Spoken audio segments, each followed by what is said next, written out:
हमको निलंबित किया गया था, हम 14 लोगों को। इसके लिए हम लोग ने आज ये सभा आयोजित की है और इसमें हम बताना चाहते थे कि जैसे आज आप हमारे साथ ये बुरा कर रहे हो, तो हम इसकी आवाज़ उठाना चाहते हैं। इसकी आवाज़ उठाने के लिए आज हमने ये सब ये किया है। ये सभा में क्या क्या हुआ आज सभा में हमने जितने मुद्दे लास्ट मीटिंग के थे हमने सारे मुद्दे उठाए, जैसे हदवाड़ का हो गया है और 600 रुपये खर्चा गाड़ी का हो गया है। तो ये सारे मुद्दे हमने टैक्स के मुद्दे सारे मुद्दे हमने आज यहाँ पर करे हैं और उसमें हमने ये सामने लाया है कि जो टैक्स भरा जा रहा है वो सब नागरिक का है, कोलावासियों का है। ये टैक्स हम क्यों हम वेस्ट करें, इसके लिए हमने ये सब 600 रुपये ना भरना पाए घंटा गाड़ी के लिए। इससे क्या संदेशा देना चाहते, बीच में मत बोलो। मैं ये संदेश देना चाहूँगी सभी अकोला वासियों को कि हम सबको आवाज़ उठाना चाहिए भ्रष्टाचार के अगेंस्ट और हम सबको इन सब के लिए एक होकर बात करना चाहिए ताकि अकोला का विकास हो।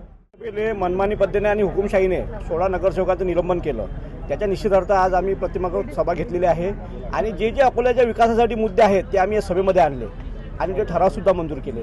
अकोल्याच्या नागरिकांनी इथं विकासाला सगळ्यांना निवडून दिलेला आहे, त्यामुळे निधी समान असला पाहिजेत, अकोल्याचा विकास झाला पाहिजेत आणि जे काही यांनी सल्लागार नेमण्याची जी पद्धत आणलेली आहे, ठेकेदारी पद्धत आणलेली आहे, हे बंद झाली पाहिजेत। त्यामुळे अकोल्याचा विकास होणार नाही। जसं टॅक्स हे 600 रुपयाने वाढवत आहेत, कुत्र्यांच्या निधीमध्ये यांचा खूप मोठा म्हणजे कुत्रे पकडले त्यापेक्षा 10 पट निधी त्याला दिलेला आहे। त्याचप्रमाणे घरकुलच्या योजना आहेत, हद्दवाढीच्या योजना आहेत, त्यामुळे जे बी योजना येतील ते समान असल्या पाहिजेत, कारण की नागरिकांनी अकोल्याचे नागरिक आमच्यासाठी सगळे समान आहेत, त्यामुळे अकोला विकास झाला पाहिजे आणि यांच्या हुकुमशाहीच्या निषेधार्थ आज आम्ही हे प्रतिमक सभा घेतलेली आहे। नेमकं या सभेत काय झालं, मागच्या जे युती उत्तर होते, जे मागचे ठराव होते त्या ठराव परत घेण्यात आले आणि हे जे आज ठराव घेण्यात आलेले आहेत की BVP आम्ही जे म्हणजे यांनी जे सत्ताधाऱ्यांनी जे जमीन हडप योजना आणलेली आहे त्याला निषेधार्थ आम्ही आज या मुद्दे घेतलेले आहेत। या मीटिंगमध्ये शौचालयाचा मुद्दा आहे, पाण्याचा मुद्दा आहे, त्याचप्रमाणे कुत्र्याचा मुद्दा आहे, आरोग्याचा मुद्दा आहे, हॉस्पिटलचा मुद्दा आहे आणि जे हदवाडीमध्ये जे असुविधा आहे त्याचा मुद्दा आहे। ये सगळे मुद्दे आम्ही आज या सभेमध्ये घेतलेले हैं। आज की इस सभा में जो हमने प्रतीकात्मक सभा का आयोजन किया था, हमने निर्णय लिया था कि जब जब हाउस में जो सत्ताधारी पक्ष जो हाउस चलाती है, जब जब जनता के मुद्दों को लेकर अगर किसी ने आवाज़ उठाई तो उस पर कोई ना कोई बहाने से कार्रवाई की जाती है। भ्रष्टाचार को जब उजागर करने का प्रयत्न किया गया तो नगरसेवकों पे कार्रवाई की जाती है। और आज हमने इस सभा में वो सारे मुद्दे जिसमें किसी न किसी तरीके से सामने से पीछे से जनता नागरिकों के जेब पे हमला किया जा रहा है, उन सारे मुद्दों पे यहाँ पे चर्चा की। चाहे वो घंटा गाड़ी का विषय हो, चाहे वो कुछ ज़मीन बेचने का विषय हो, चाहे वो एक विशेष कॉन्ट्रैक्टर को मदद करने के विषय हो, ये सारे विषयों पे आज हमने यहाँ पे चर्चा की।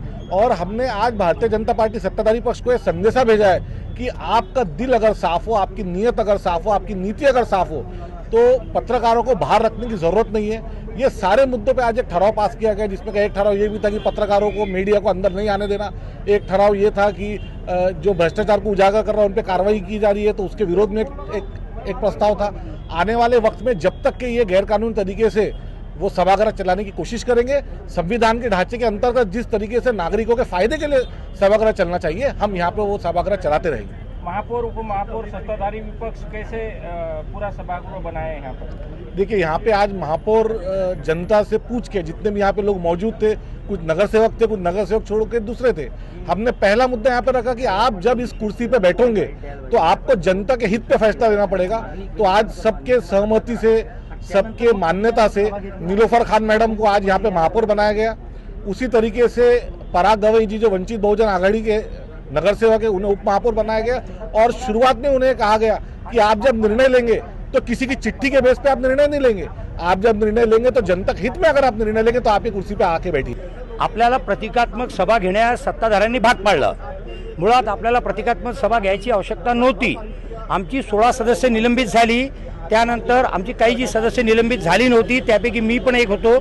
आम्ही माननीय महापौरकडे गेलो आणि त्यांना सांगितलं की तुम्ही आमचं जे निलंबन केलं आहे ते कायदेशीर नाही आहे, तुम्हाला 3 सभेकरता निलंबित करताच येत नाही, जास्तीत जास्त 15 दिवसाची तरतूद आहे, तर तुम्ही आमचं निलंबन परत घ्यावं।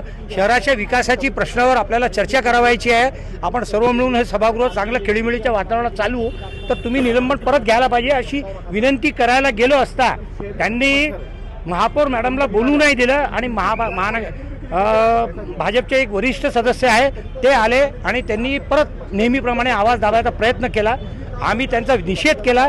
जर कोणी सदस्य बोलत असेल तर तो महापौरासोबत बोलतो आणि बाकी कोणी सभापती असू द्या किंवा कोणी एखादा वरिष्ठ सदस्य असू द्या, त्याला त्याच्या मधात बोलायचा काहीच अधिकार नाही आहे.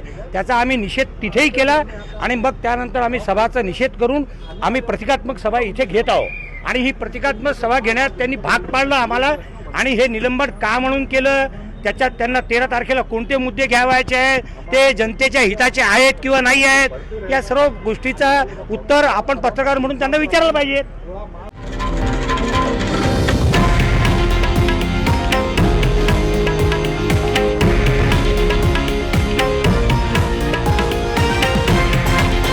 हे आहे देशातील नंबर 1 न्यूज नेटवर्क आणि आपण पाहत आहात TV9 मराठी, एकमेव.